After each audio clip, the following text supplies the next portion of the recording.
County. They have been having a meeting here, and they of course invited us as a party official to have consultations with them.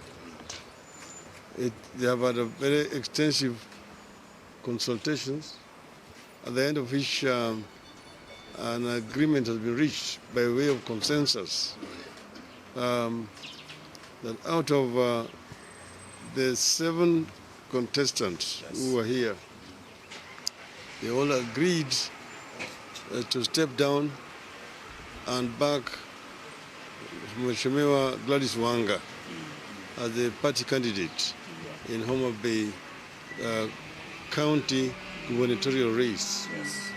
In the same spirit, they've also nominated a running mate as Honorable Yugi Magwanga as the running mate. The party, of course, has taken note and has agreed and issued a certificate to Honorable Gladys Wanga as the ODM party candidate in the gubernatorial race for Homa Bay County. Okay. So this is, of course, a voluntary exercise. You know, our rules provide for consensus building, then or nomination by delegates, thirdly nomination by members, or direct nomination by the party. This is not direct nomination.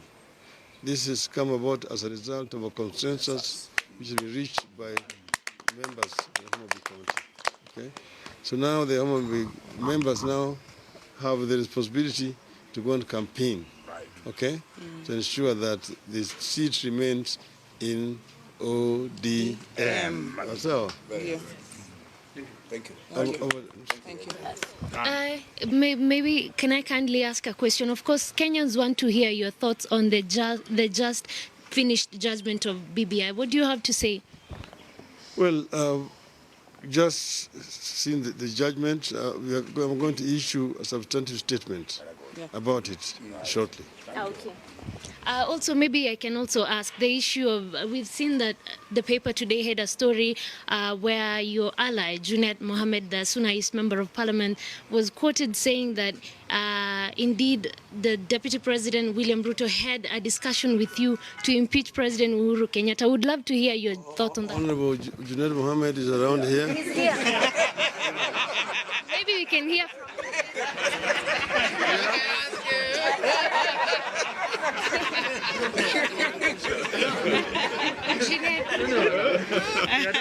Today is Homa Bay. Muonane kando. We tutaonana kando. Leo ni Homa Bay.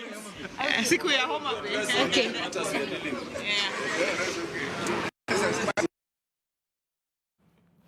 All right, so Azimio presidential flag bearer and ODM principal Raila Odinga there speaking to some matters, although not revolving around the just concluded verdict by the Supreme Court on the BBI. He says a substantive statement will be issued later. And of course, we certainly look forward to that statement with that reaction. But also remember, Kenyans are still reacting to this news. Our very own Martin Mora is in Murang'a County. Let's cross over live to hear what the residents of Murang'a have to say and feel about this verdict. Martin? Yes, thank you so much, Zainab Ismail. As you have rightly said, I'm at the County 021 here. And the Supreme Court has spoken. Now I just want to talk to the residents to give me their views. What do they think about the whole BBI process? Are they for it or are they against it, as the court has declared it null and void and said it was done unconstitutionally? Now, I'm at the base known as Bunge la Wananchi hapa in Murang'a town. Nataka tu kuje hapa na utueleze koti imeongea. Maoni yako ni yapi? Yes, kwa majina ni Profesa Nicholas Kimani, mkaaji wa hapa. Nimekubaliana na koti venye imesema, hata kama sijaridhika, nimekubaliana na koti. Na ningeomba Mheshimiwa Rais, yeye ndiye tunaamini kwa mlima. Alikuwa na mambo mzuri kwa watu wa mlima, lakini imepigwa break. Asikufe moyo, aendelee kutushikilia kama mlima na asituachilie, akue hapo anaambiwa atoke mbele. Wacha akae hapo mbele, ashughulikie mambo ya mlima. Yes. Shukran sana. Another person, karibia tu hapo hivi utueleze. Mambo ndio hayo yameenda yamefanyika. Maoni yako ni hapo? Ya kwanza mimi nimefurahia sana juu iko siku walikuwa KICC na deputy president akasema hii kitu itaanguka, na I think kutoka leo Ruto akisema hii kitu ni mzuri nitakuwa namfuata. So mimi nimesema God is good. Ituweka. Na kabla hujaenda tu kuja tu kwa dakika moja, ningetaka kuuliza kulingana na wewe, unaona kuwa hivi ndio kutakuwa wakati wa uchaguzi mwezi wa 8 Agosti? Hii hata imeisha.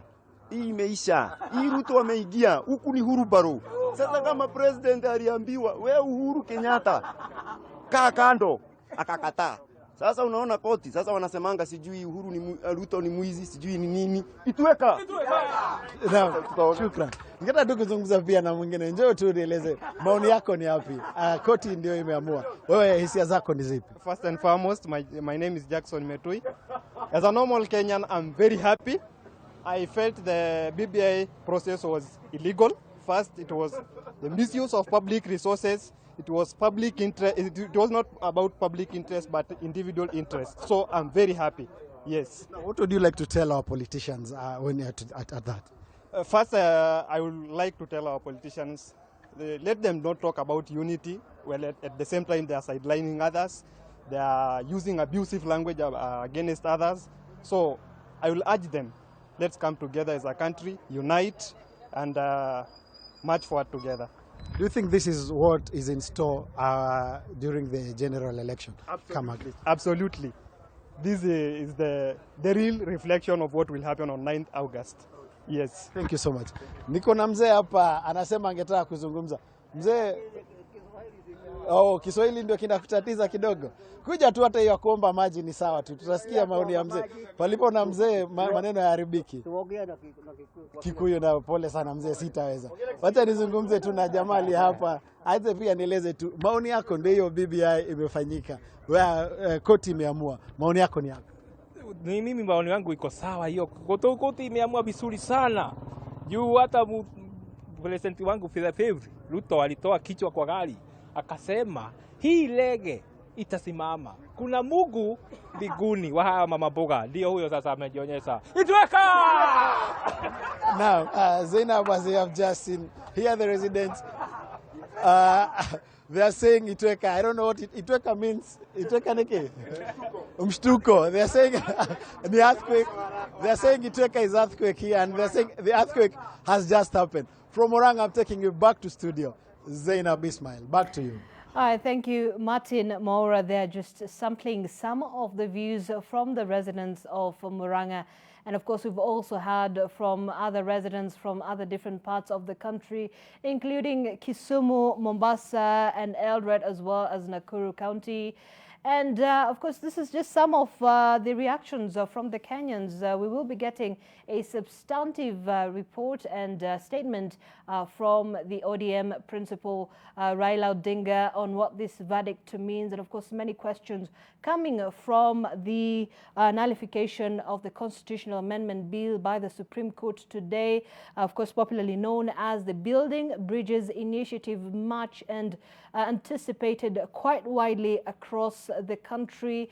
Each independently, the judges gave their reasons as to why they supported some of the issues, or that they did not support some of the issues within the Building Bridges Initiative. There were 7 judges led by the Chief Justice Martha Koome. Will certainly be giving you an in-depth analysis of today's judgments, its implication on what it means, and especially politically what that will look like as we head to the August general election on the 9th of August. And just to remind our viewers that our 7 p.m. bulletin, our NTV Jioni, will be beginning today at 6 p.m. You want to stay tuned for that. So it's about 1.5 hours. We'll be getting our NTV Jioni bulletin starting. And of course, it will be a 360-degree coverage of the same until our 9 p.m. bulletin. You want to stay tuned for that. The BBI verdict that has been just rendered by the Supreme Court. Thank you so much for watching this special coverage. My name is Zainab Ismail.